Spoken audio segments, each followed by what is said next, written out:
अरूको बदनाम गरेर कसैको इज्जत बढ्दैन। मानिसको वास्तविक परिचय उसले अरूको बारेमा बोलेका शब्दहरूले पनि दिन्छ। नमस्ते, शुभ बिहानी, शुभ प्रभात, होइन? मेरो दिन सुरु भएको छैन। अब सुरु हुन्छ मेरो दिन। अनि लुगा धुन सुरु गरेर अनि त्यसपछि मेरो हस्बेन्ड चाहिँ अफिस जानुहुन्छ आज, किनभने उहाँको अफिसमा बोलाउनु भएको छ। अनि शनिबार पनि अब बोलाएपछि जानै पर्यो। फेरि मेरो प्यारो सोझो सिधा हस्बेन्ड क्या। अनि रेनकोट बिर्सिनु भएछ, उता चोकदेखि फेरि फर्केर आउनुभएछ। एकचोटि मैले उहाँलाई कराएँ, फोन गरेर मलाई बोलाए हुँदैन, किन अनि फर्केर आउनु भएको, काममा लागेको मान्छे भनेर। त्यस्तै हो गाइज, आफ्नो कामतिर व्यस्तता हुनुपर्छ।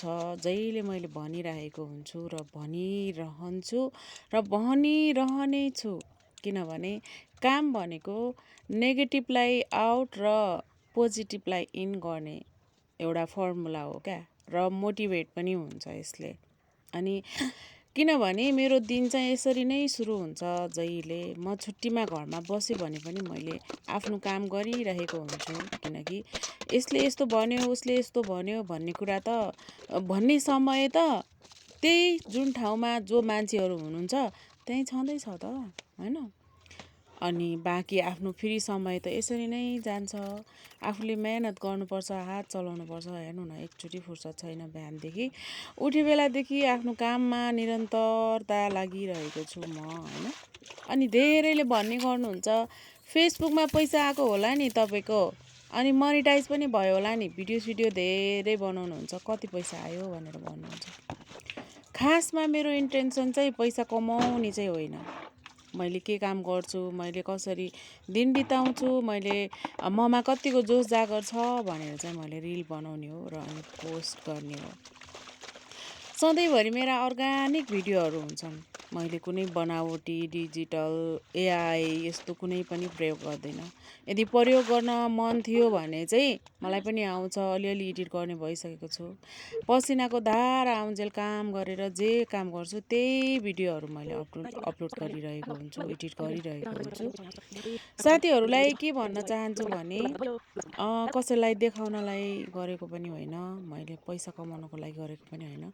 पैसा कमाउनलाई त यत्रो हातखुट्टा चलाइरहेको छौँ, महिनामा यसो 20-25 हजार आइहाल्छ, होइन? उत्तिको श्रीमानले पनि कमाउनुहुन्छ। एउटा जिन्दगी त हो नि, चलि नै हाल्छ नि, के छ र, होइन?